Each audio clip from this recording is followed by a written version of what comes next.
Oh hai, Assalamualaikum warahmatullahi wabarakatuh. Bagaimana kabarnya? Semoga selalu sehat ya. Karena kita sekarang berada di program Cara Sehat ya sahabat sehat. Dan untuk hari ini kita akan membahas virus Kraken ya. Tentunya dengan maksud saya Dokter Muhammad Yusuf Alamudi, SSI MKes, selaku Direktur dan peneliti Muhammad Raihan Alamudi Institute. Assalamualaikum. Waalaikumsalam. Mas, saya panggilnya gimana? Mas aja ya. Mas aja. Biar lebih akrab Iya, gitu ya. iya. Biar saya lebih muda lagi. Oke, biar lebih muda lagi, biar lebih semangat Lebih lagi. semangat gitu ya. lagi. Mas ya. Oke, kalau kita membahas masalah sebelum kita bahas masalah Kraken nih ya, kita bahas masalah fenomena yang terjadi nih. Ini kan bulan lalu ya, pemerintah sangat melonggarkan sekali PPKM. Sebenarnya apakah itu berpengaruh begitu? Iya, memang PPKM ini sebenarnya cukup efektif di dalam mencegah penularan virus COVID-19 maupun juga penyakit-penyakit lain. Karena memang ada pelonggaran, ini menjadi sebuah peluang sebenarnya masuknya virus-virus baru ke negara kita. Okay. Nah, ini yang menjadikan harusnya tingkat kewaspadaan kita sih agak dalam tanda kutip agak lebih tinggi. Apalagi sekarang kita lihat sendiri ya bahasanya, saya kan senang banget nih kalau misalnya jalan-jalan ke mall. Ya kan? Beberapa mall yang ada di Surabaya, kita ngomongin soal Surabaya ya karena sekarang berlokasi di Surabaya, itu sangat melonggarkan sekali PPKM. Bahkan untuk aplikasi Peduli Lindungi sendiri sekarang tidak dijaga ketat begitu. Nah itu kan kalau kita ulik sendiri ya, itu kan berpotensi sekali untuk tersebar virus ya secara tidak langsung begitu ya. Apalagi kalau kita melihat pengunjung mall itu tidak hanya dari Surabaya saja, bahkan dari berbagai negara begitu. Benar. Apalagi memang kota Surabaya ini kan kalau kita lihat atau jalan-jalan kan sudah mulai tampak wisatawan dari luar negeri. Nah, mereka ini kan sebenarnya memiliki potensi membawa agen infeksi dari negaranya ke negara kita maupun ke kota Surabaya. Nah, sebenarnya kalau memang kita mau aware, minimal alat scan suhu itu tetap dipasang di mall-mall. Tidak harus men-scan aplikasi Peduli Lindungi. Karena kalau orang terdeteksi dengan demam, artinya bahwa ada tanda merah di scan, bahwa suhunya di atas 37 derajat, bahwa kemungkinan orang tersebut akan sedang terinfeksi oleh agen infeksi tertentu. Nah, ini kan sebenarnya sebagai screening awal di mall-mall, bahwa peringatan lah ya, early warning lah, bahwa orang tersebut membawa agen infeksi, sedang tidak baik-baik saja, benar. Apalagi kita lihat ya sekarang pengunjung mall itu bahkan anak kecil pun sekarang sudah dibiarkan begitu. Kita menoleh ke beberapa tahun yang lalu, apalagi 2021 ya, awal-awal masuknya virus itu 2021 atau 2020? 2020, bahwasanya ketika masuk mall itu benar-benar penjagaannya ketat begitu. Apalagi anak kecil yang masih belum 2 tahun ke atas tidak boleh masuk mall ya, tidak boleh masuk mall. Tapi kalau kita ngelihat sekarang, fenomena sekarang, apalagi Desember ini yang Desember lalu baru saja dilonggarkan ya PPKM, bahkan dihapus begitu oleh pemerintah. Ini bagaimana ini? Ya, artinya bahwa penghapusan PPKM cuman awareness pada diri sendiri, awareness pada keluarga itu harus lebih ditingkatkan kembali. Karena anak-anak ini kan usia di bawah 5 tahun ini kan sistem kekebalan tubuhnya kan belum matang, jadi masih dalam berproses. Nah, jangan sampai kita masuk ke mall kemudian memiliki resiko terhadap anak-anak kita. Nah, ini yang artinya bahwa orang tua dalam tanda kutip awareness-nya harus ditingkatkan. Rasa sayangnya pada anak itu ditingkatkan kan gitu. Berarti kalau saya tarik kesimpulan ya, menurut Mas ini berarti anak kecil ya sebaiknya dijauhkan dulu dari kerumunan. Benar sekali, karena memang anak-anak kecil ini kan memiliki sistem sangat rawan terhadap terinfeksi oleh agen penyakit. Kalau kita belajar dari Amerika untuk virus COVID-19 sendiri ini, hampir 26.000 anak tiap minggu terinfeksi oleh virus COVID-19. Dan kita sangat mengabaikan itu. Sangat mengabaikan. Padahal Indonesia ini banyak sekali agen infeksi yang artinya bahwa airborne disease-nya banyak. penyakit-penyakit lain kan juga banyak, seperti tuberkulosis itu kan ditularkan dari udara. Nah, tuberkulosis ini kan juga bisa menginfeksi pada anak-anak juga. Belum lagi penyakit-penyakit lain seperti kesehatan pada makanan, pada minuman seperti salmonella, hepatitis itu kan juga rentan terhadap anak-anak juga. Lalu menurut Mas sendiri sebenarnya PPKM ini sebaiknya dilanjutkan atau bagaimana ini Mas? Untuk menanggulangi nih ya, biar benar-benar pencegahan lah, apalagi kalau kita ngomongin virus itu kok ada terus begitu ya, dari varian ini ke ini, bahkan yang terakhir kemarin Omicron, bahkan sekarang virus yang berbeda. Nah, menurut Mas selaku peneliti sebenarnya sebaiknya ini PPKM dilanjutkan atau bagaimana nih Mas? Iya, sebenarnya memang PPKM ini harus terus dilanjutkan, tidak hanya pada COVID tapi juga pada penyakit lain, karena Indonesia ini kan juga ada penyakit malaria, kemudian demam berdarah, kemudian juga hepatitis maupun penyakit yang lain selain COVID-19. Nah, PPKM ini kan artinya bahwa pembatasan terhadap pergerakan human mobility kan gitu. Nah, ini yang harus artinya oleh pemerintah dan masyarakat sendiri menjadi tingkat perhatian dan kewaspadaan. Dengan pelonggaran-pelonggaran ini kan artinya bahwa masyarakat diwajibkan untuk mencari tahu. Kemudian apa sih penyakit yang ada di sekitar kita, agen infeksi apa yang ada di sekitar kita, terus bagaimana cara mencegahnya. Ini yang harus terus ditingkatkan, edukasi pada masyarakat. Artinya bahwa pemerintah sudah menghapuskan PPKM karena kan faktor ekonomi, pergerakan ekonomi movement kan gitu. Tetapi masyarakat dituntut untuk mencari tahu tentang menjaga dirinya sendiri dengan baik. Jangan sampai masyarakat lengah. Nah ini, apalagi teknologi udah ada, artinya internet juga udah bagus. Melalui handphone, smartphone kita udah bisa mencari informasi-informasi tentang kesehatan, agen infeksi, kemudian cara menjaganya seperti apa. Artinya bahwa masyarakat itu harus lebih aktif untuk mencegah dirinya sendiri agar tidak terinfeksi oleh agen infeksi. Oke, mungkin ya ini yang kita masyarakat seharusnya peduli dengan dirinya sendiri. Ya, meskipun dilonggarkan oleh masyarakat, bukan berarti dia benar-benar lupa.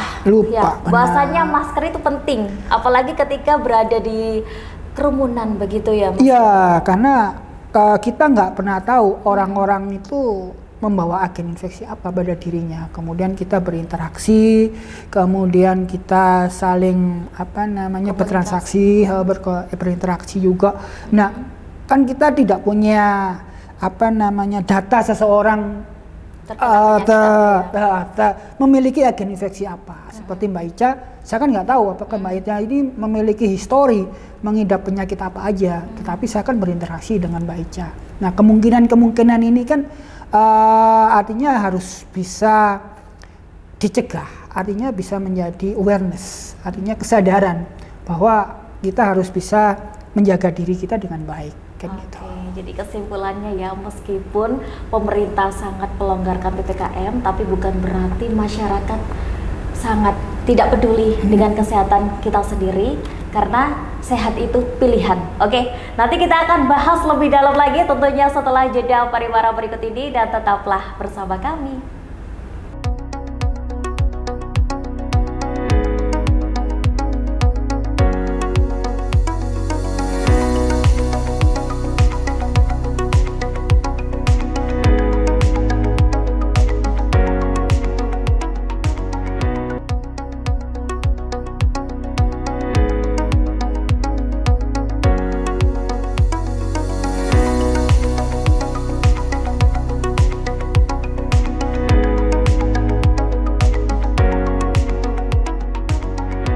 Masih bersama dengan saya Ica Amalia di program Cara Sehat. Baik sahabat sehat, tadi kita sudah membahas tentang bagaimana sih, kenapa sih kok pemerintah melonggarkan PPKM. Nah, salah satunya pelonggaran PPKM itu berdampak pada virus lagi nih.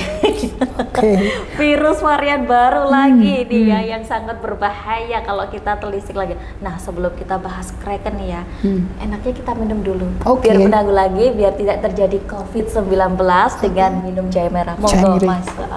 Ini adalah minuman jahe merah yang emang untuk mencegah COVID-19 ya. Karena emang jahe itu salah satu tanaman di Indonesia yang memang mengandung bahan aktif yang bisa sebagai penanggulangan untuk berbagai macam virus termasuk virus COVID-19. Wah, ini jadi kalian harus stok jahe ya. Monggo diminum. Kita minum dulu ya. Bismillahirrahmanirrahim.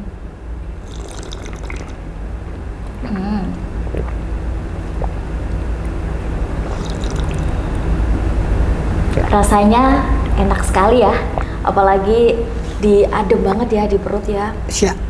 Dan ini juga bisa menanggulangi pencegahan virus COVID-19 karena selain manfaatnya tuh banyak sekali jahe merah ya, ada juga membangun metabolisme dan juga meningkatkan sistem kekebalan tubuh juga. Meningkatkan sistem kekebalan tubuh dan masih banyak lainnya. Jadi kalau kamu yang nggak stok jahe merah di rumah, waduh kayaknya kurang gimana gitu ya. Jadi mulai sekarang harus stok jahe merah di rumah, begitu. Jangan lupa Mas, stok jahe merahnya di rumah. Siap. Oke, kita langsung balik lagi nih tentang virus Kraken. Sebenarnya virus Kraken ini seperti apa? Apakah apa bedanya dengan virus Omicron sebelumnya begitu? Ya, memang virus Kraken, virus Kraken ini masih dalam satu rumpun dengan virus COVID-19. Kemudian kalau ditarik ke belakang lagi, virus Kraken ini cucunya Omicron. Jadi secara kajian ilmu biologi molekuler, kemudian juga dari analisis filogenetik, jadi ada pohon filogenetik. Kalau secara ilmu biologi molekuler masih satu kerabat dengan Omicron. Nah, nama lain dari virus Kraken ini kan SBB 1,5, 1,5. Nah, kalau dianalisis secara urutan asam aminonya, jadi materi genetiknya, ini ada perubahan dengan virus yang Omicron. Namun secara gejala klinis, virus SBB 1,5 ini atau Kraken ini tidak menimbulkan gejala yang parah. Namun dia mampu menghindar dari antibodi. Artinya dia memiliki kemampuan menghindar dari antibodi ini disebabkan karena sistem kekebalan tubuh di dalam diri kita itu tidak mengenali perubahan materi genetik yang ada di virus Kraken ini. Bahkan katanya mengurangi nafsu makan. Kalau dibiarkan nafsu makan berkurang akan berpengaruh pada kondisi tubuh kita. Benar sekali. Memang salah satu gejala klinisnya adalah mengurangi nafsu makan karena memang reseptor yang ada di virus COVID-19 ini khususnya virus Kraken ini masih bisa menempel pada saluran pencernaan. Itu yang bikin mengurangi nafsu makan juga. Oke, untuk misalnya nih ya yang terkena gejala, apa sih gejala awal yang ditimbulkan ketika seseorang terpapar virus Kraken ya? Kraken. Gejala klinis yang ketika seorang terinfeksi oleh virus Kraken ini adalah hampir sama dengan virus flu lainnya. Karena memang ini adalah efek dari sistem kekebalan tubuh dari vaksinasi. Karena hampir 90% penduduk yang ada di dunia ini sudah tervaksinasi. Jadi mereka kan memiliki sistem kekebalan terhadap virus COVID-19. Nah, gejala-gejala ini semakin menurun atau dianggap seperti flu biasa.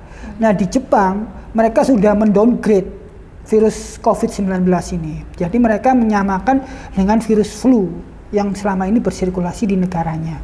Jadi seperti gejala-gejalanya ya umum seperti flu, jadi demam, pilek, kemudian juga kelelahan, ya hampir sama dengan virus flu.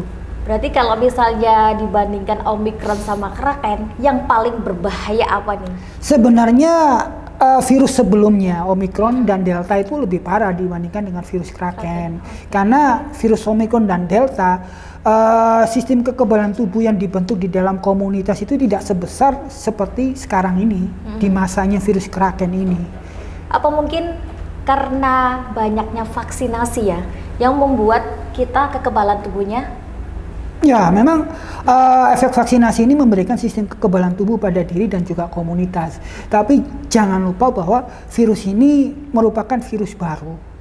Nah, virus baru itu kan sistem kekebalan tubuh yang ada di dalam diri kita atau memori terhadap virus COVID-19 ini kan juga berubah juga. Artinya kalau dengan virus Omicron yang dulu kekebalan tubuhnya masih 95 sampai 100%. Kalau dengan virus yang baru ini kan kemungkinan 80% sampai 90%. Artinya bahwa diri kita memiliki chance, kesempatan untuk bisa terinfeksi oleh virus Kraken ini. Iya, apalagi saya lihat di datanya, kalau bahasanya virus Kraken ini sangat cepat menyebar. Waduh, bagaimana ini? Ya, memang virus-virus COVID-19 ini kan virus-virus airborne disease, artinya dia ditularkan dari udara. Kemudian yang kedua adalah reseptor yang dimiliki oleh virus COVID-19 ini memang kan spesifik untuk penularan antar manusia. Nah, ini yang menyebabkan kenapa virus COVID-19 ini maupun juga anak-anaknya nanti itu memiliki kecepatan di dalam penularan antar manusia. Yang paling berbahaya sekali itu adalah anak-anak dan juga lansia. Lansia, benar sekali. Karena anak-anak itu kan di bawah 5 tahun, mereka sistem kekebalan tubuhnya kan belum matang. Kemudian yang usia lanjut, sistem kekebalan tubuhnya sudah mulai menurun. Kemudian jangan lupa Indonesia ini kan juga memiliki beban ganda terhadap penyakit. Artinya tidak hanya penyakit infeksi saja, tetapi penyakit non-infeksi atau non-menular seperti diabetes, hipertensi, kemudian juga jantung, penyakit kanker. Nah, mereka kan orang-orang yang memiliki chance lebih besar untuk terinfeksi oleh virus COVID ini. Oke, berarti di sisi lain bahwasanya virus Kraken ini berbahaya, tapi tidak terlalu bahaya seperti virus Omicron dan juga virus Delta yang kalau kita ngomong tahun lalu itu banyak sekali yang meninggal, begitu? Ya, memang kalau untuk virus Kraken ini berdasarkan hasil penelitian di US, di Amerika, tidak sampai kematian begitu ya? Tidak sampai kematian, tapi meningkatkan kapasitas di rumah sakit. Dia tidak meninggal, cuman perawatan di rumah sakit ini akan meningkat. Nah, ini yang menjadi early warning juga yang ada di Indonesia, bahwa kemampuan rumah sakit kita seberapa besar. Kalau memang ini virus Kraken ini masuk ke Indonesia, kemudian menyebar secara cepat, kemudian banyak orang yang terinfeksi. Jangan lupa bahwa di Indonesia ini kan juga ada penyakit seperti demam berdarah, malaria, salmonella, kemudian juga resistensi terhadap antibiotik. Nah, ketika seseorang yang terinfeksi oleh virus Kraken, kemudian dia terinfeksi oleh demam berdarah juga. Nah, tentunya severity atau tingkat keparahan ini kan juga akan menjadi meningkat juga. Berbeda kalau ini virus Kraken ini atau COVID-19 ini menjadi single infection atau infeksi tunggal. Tentu orang itu tidak apa-apa karena udah terlindungi oleh vaksin. Itu tapi masih bisa ditoleransi. Masih bisa ditoleransi. Yang berbahaya ini kan double infection dan juga comorbid. Nah, ini itu yang sangat berbahaya. Jadi kalau kita ngomongin sebahaya apakah virus Kraken, tidak terlalu berbahaya. Tidak terlalu berbahaya. Tapi kalau mereka punya penyakit bawaan atau komorbid, ya itu yang atau sangat berbahaya ya. Lainnya. Apalagi saya lihat itu kalau dulu itu sangat mencekam sekali. Karena apa? Di mana-mana bahkan banyak orang yang meninggal. Rumah sakit penuh. Bahkan setiap minggu itu ada yang meninggal. Bahkan keluarga saya yang tahun lalu itu meninggal bergantian karena virus COVID-19. Nah, kalau bocorannya virus Kraken ini tidak terlalu berbahaya ya alhamdulillah begitu. Tapi kan juga berbahaya lagi, apalagi kalau misalnya si masyarakat ini punya komorbid begitu ya. Komorbid, benar sekali. Kemudian juga double infection, artinya bahwa tidak hanya penyakit COVID-19 varian Kraken, tapi dia memiliki demam berdarah, kemudian juga malaria, kemudian juga HIV. Nah, orang-orang yang terkena HIV ini kan juga sangat rentan sekali karena penyakit virus HIV ini kan menyerang pada sistem kekebalan tubuh. Nah, apalagi kalau udah terkena virus COVID-19 dan HIV tentunya kan akan menjadi parah. Tidak hanya parah tapi juga akan menimbulkan kematian juga. Lalu bagaimana dengan penanganan jenazahnya? Kalau yang tahun lalu bahkan sampai saya lihat sendiri orang yang terkena virus COVID-19 jenazahnya tidak boleh dijenguk begitu. Dikasih jarak begitu ya, hanya petugas medis yang benar-benar bisa mengurusnya. Bahkan sangat menyedihkan sekali ya, apalagi misalnya ada keluarga yang benar-benar terkena COVID-19 terus kemudian meninggal, jenazahnya nggak boleh dijenguk ketika di tengah-tengah, di akhir-akhir kehidupannya, kematiannya, bahkan terakhir kali ketemu tidak bisa merasakan hangatnya melihat jenazah. Itu bagaimana dengan virus Kraken ini, Dok? Apakah benar-benar dilakukan sama penanganan jenazahnya, misalnya benar-benar ada begitu ya Mas ya? Karena yang pertama adalah sistem kekebalan tubuh pada komunitas ini kan sudah bagus. Yang kemudian virus COVID-19 varian Kraken ini kan tidak menimbulkan gejala yang cukup parah ketika terinfeksi dengan virus COVID-19 varian Kraken. Nah, seharusnya kebijakan untuk memakamkan anggota keluarga itu juga harusnya diganti. Artinya bahwa tidak seketat seperti yang dulu. Karena kan kekebalan pada komunitas sudah terbentuk. Nah, berbeda dengan tahun-tahun sebelumnya bahwa sistem kekebalan pada komunitas dan individu itu kan belum terbentuk. Nah, mengapa pemakaman itu dibatasi? Tapi kalau sekarang dengan adanya sistem kekebalan tubuh pada komunitas yang sudah terbentuk, is okay keluarga itu memakamkan anggota keluarga yang terinfeksi oleh virus COVID-19. Jadi beda ya? Beda, kondisinya sudah berbeda. Itu hal yang sangat membahagiakan sekali kalau kita ngomongin ya. Soalnya kalau untuk penanganan yang dahulu betapa sangat menyakitkan sekali ketika melihat keluarga meninggal dengan keadaan COVID-19 yang tidak bisa benar-benar dilihat oleh banyak keluarga. Ya kan, apalagi yang memakamkan adalah orang-orang dari petugas medis begitu. Itu kan sangat menyakitkan sekali ya Mas ya. Tapi kalau sekarang alhamdulillah kalau ada perubahan, apalagi virus Kraken ini tidak sangat berbahaya kecuali komorbid begitu ya. Oke, baik. Nanti kita akan ulik lebih dalam lagi tentunya setelah jeda pariwara yang berikut ini, dan tetaplah bersama kami.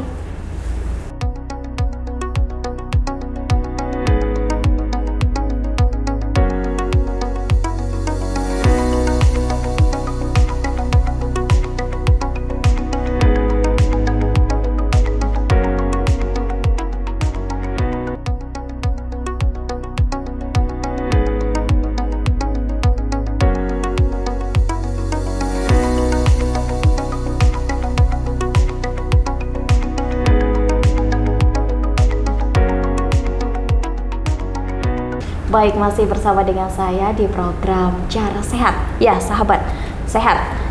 Ini tadi bener gak sih, misalnya Mas, kalau varian Kraken ini ternyata bisa bobol antibody, begitu?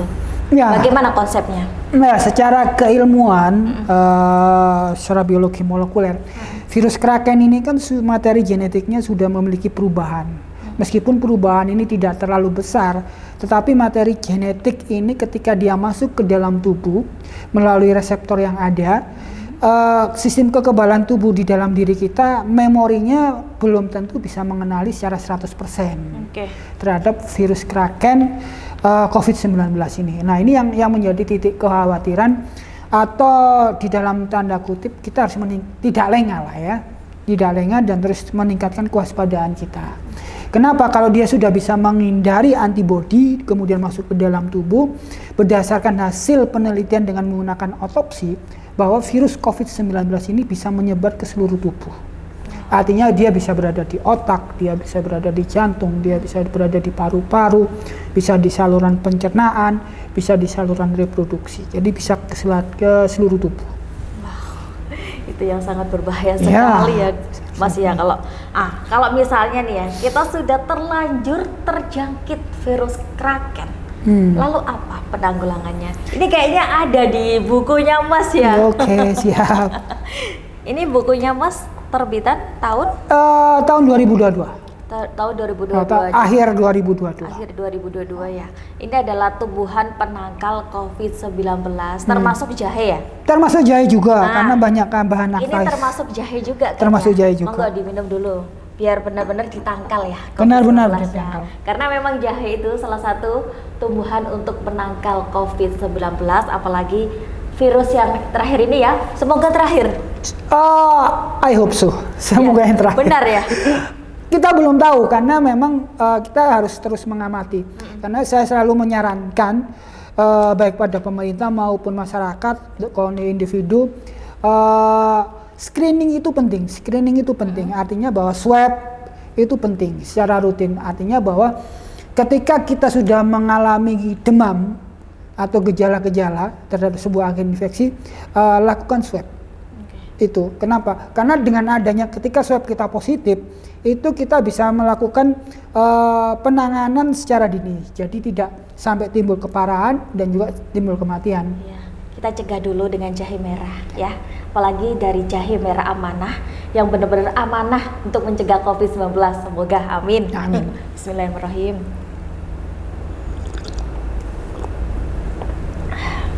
Ini kalau misalnya diminum terus nih jahenya, ya, apakah benar-benar mencegah begitu? Bener ya? Iya, karena jahe ini kan dalam kelompok Singer ya. Dalam jahe-jahean ini memiliki kandungan aktif yang dapat meningkatkan sistem kekebalan tubuh.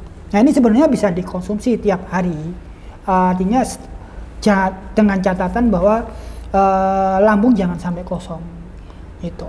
Dan gak ribet juga ya kalau misalnya kita bener-bener stok jahe merah ya, gak usah ribet numbuk lagi ya, sudah tinggal dibuka aja, dikasih air panas, sudah jadi, tinggal diminum. Tinggal gitu. diminum, benar. Apalagi ya dari ini ya beberapa tumbuhan penangkal COVID-19, bukunya masnya ya, Dr. Muhammad Yusuf Alabudi SSI MKes. Ini ada beberapa tumbuhan penangkal COVID-19, ada misalnya seperti pecut kuda.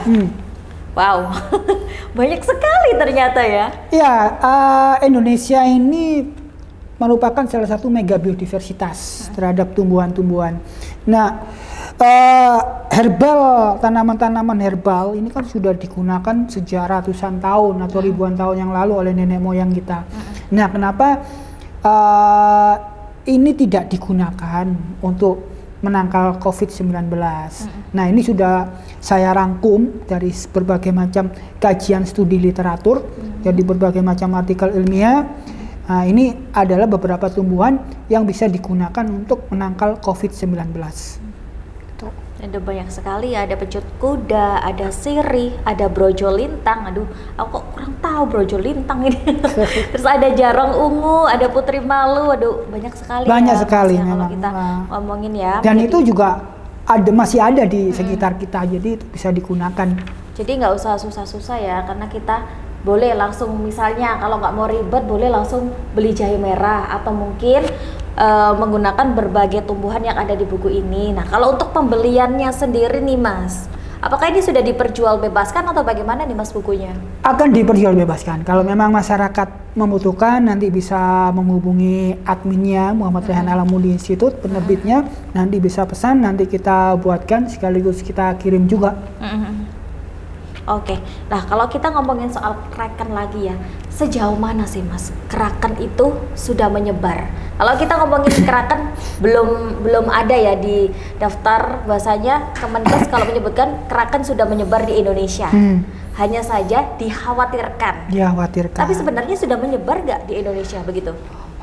Kalau berdasarkan kajian yang ada, virus ini kan sudah menyebar hampir 30 negara. Nah, ini kan juga tidak menutup kemungkinan untuk bisa masuk ke Indonesia. Apalagi pintu pariwisata sudah dibuka. Kemudian Cina, di mana masih ada ledakan kasus COVID-19, mereka juga datang ke Indonesia. Nah, ini yang harus diwaspadai. Artinya pemerintah sudah memiliki alat yang canggih. Artinya bahwa bisa melakukan deteksi secara dini terhadap virus kraken ini. Jadi ya benar-benar harus diwaspadai ya sebelum data Kemenkes menyebutkan bahwasanya kraken sudah masuk di Indonesia. Ya. Tapi sebenarnya udah masuk apa belum sih? Kita belum tahu karena kita masih menunggu data resmi dari Kementerian Kesehatan. Karena pemegang atau pemangku kebijakan itu kan Kementerian Kesehatan. Cuman kita menghimbau pada masyarakat bahwa ketika ada gejala-gejala yang mirip dengan COVID-19, lakukan swab secara dini. Karena kan masih banyak tempat-tempat swab yang ada. Nah, itu kan juga harganya juga sekarang tidak terlalu mahal ya dalam tanda kutip. Kemudian tingkat sensitivitasnya juga cukup bagus. Artinya ketika positif bisa dilakukan treatment secara dini. Artinya bisa dilakukan penanganan dan pengobatan secara dini sehingga tidak menimbulkan keparahan maupun juga kematian. Nah, terutama pada anak-anak dan juga lansia. Itu yang sangat berbahaya sekali ya, karena metabolisme mereka benar-benar masih belum terbangun ya kalau untuk anak kecil, dan kalau untuk lansia metabolismenya sudah berkurang. Ya menurun mereka, menurun. Ya. Jadi rentan untuk terkena penyakit, apalagi penyakit yang virus-virus seperti ini ya, jangan jadi gampang sekali terkena penyakit. Jadi bisa mungkin ya yang punya anak kecil atau mungkin yang punya lansia di rumah dijaga dengan baik. Ya. Jangan terlalu banyak berkerumun. Jangan terlalu banyak berkerumun karena itu sangat berbahaya sekali, apalagi dengan kondisi tubuh ya. Lah, ini kalau ngomongin soal vaksin nih ya Mas ya.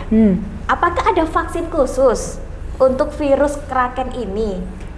Sampai sekarang belum ada vaksin secara khusus. Lalu bagaimana dengan vaksin bivalen itu? Vaksin bivalen bisa digunakan. Artinya bahwa dia menggunakan dua jenis virus yang berbeda. Tapi itu pun harus diuji seberapa besar safety dan efikasinya maupun efektivitasnya terhadap virus kraken ini atau virus XBB 15 ini.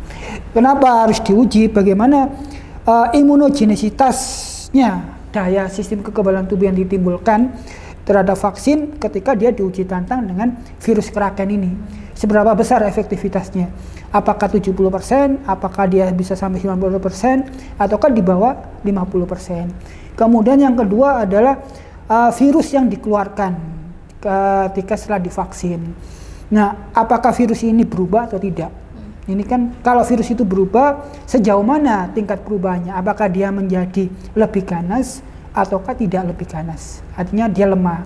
Kemudian yang ketiga adalah setelah divaksin, kemudian diuji, kejadian ikutan vaksinasi ini kan harus dicatat. Karena berita hari ini bahwa vaksin Pfizer dalam tanda kutip bisa menimbulkan kelumpuhan. Iya. Nah, ini yang harus menjadi catatan buat kita-kita kan. Karena di Indonesia ini kan ada 7 vaksin. Dan dosisnya itu kan ketika disuntikan juga ada yang beda-beda, dosis penuh, ada yang dosis tidak penuh. Artinya setengah dosis. Nah, ini yang harus terus diikuti. Harus diikuti dengan catatan-catatan kejadian setelah vaksinasi. Itu yang juga membuat masyarakat itu takut divaksin. Karena memang efeknya vaksin itu beda-beda, Mas. Itu bikin masyarakat benar-benar takut. Ya sebenarnya sih nggak harus takut sih. Artinya bahwa ketika sebelum vaksin dia harus memeriksakan dirinya benar-benar sehat atau tidak. Kalau memang dia benar-benar sehat, silakan lakukan vaksin. Tapi kalau dia dalam keadaan tidak sehat, untuk sementara ditunda dulu sampai dirinya benar-benar sehat. Itu. Lalu bagaimana kalau misalnya sudah benar-benar vaksin berkali-kali, apakah benar-benar kondisi tubuh ini terjaga dengan baik dan tidak akan terkena berbagai virus yang ada atau bagaimana? Sistem kekebalan tubuh ketika vaksinasi ini kan fluktuatif, artinya bahwa tidak semua orang ketika divaksin kemudian sistem kekebalan tubuhnya langsung bagus. Nah, ini yang harus dicek kembali ketika setelah divaksin bagaimana kadar antibodinya. Kan sekarang udah banyak rumah sakit maupun lab-lab swasta yang ada di Surabaya ini yang bisa melakukan pemeriksaan antibodi. Nah, itu bisa dimanfaatkan oleh masyarakat ketika divaksin, kemudian 7-14 hari setelah vaksin melakukan pengujian kadar antibodinya. Itu sampai sejauh mana. Kalau memang dia masih oke, ya nanti lakukan booster lagi setelah kapan. Artinya bahwa bisa 1 bulan atau 2 bulan setelahnya bisa dilakukan booster. Tapi jangan lupa lakukan pemeriksaan kadar antibodi. Kemudian yang kedua adalah maintenance antibodi. Bagaimana cara maintenance antibodi? Yaitu dengan pola makan sehat.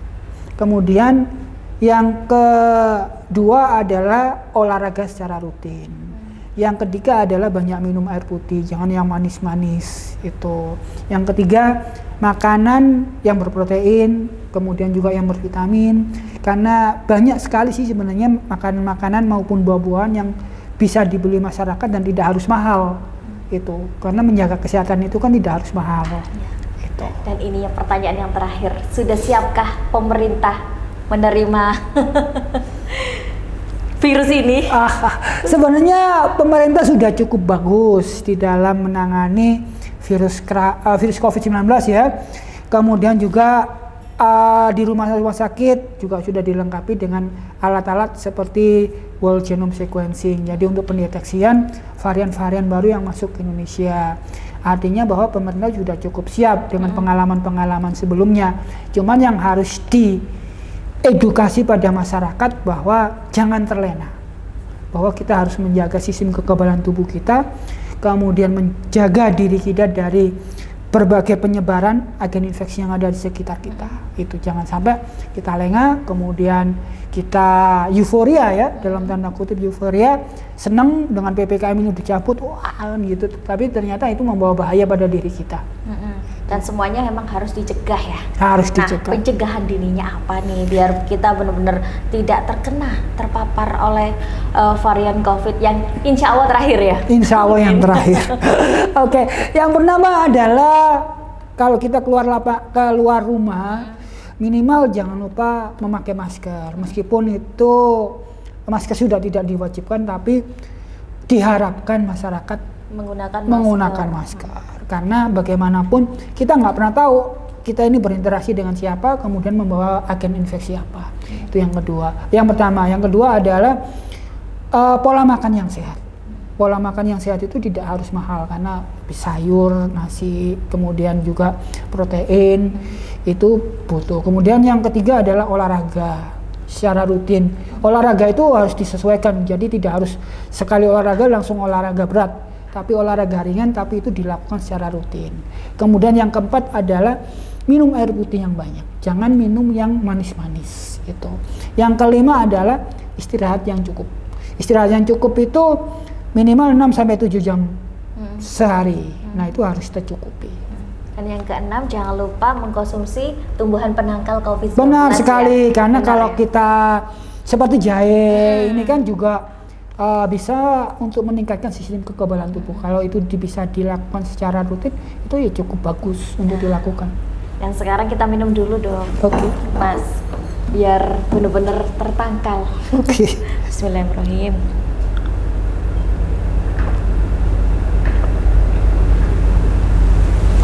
Nggak kerasa ya, sudah 1 jam menemani sahabat sehat, dan semoga pemaparan kita benar-benar tahu ya bahasanya COVID varian terbaru ini sebenarnya tidak berbahaya, tapi lebih baik dicegah. Dengan berbagai yang disebutkan tadi sama Masnya, salah satunya adalah pola hidup sehat, makan makanan bergizi, olahraga ya.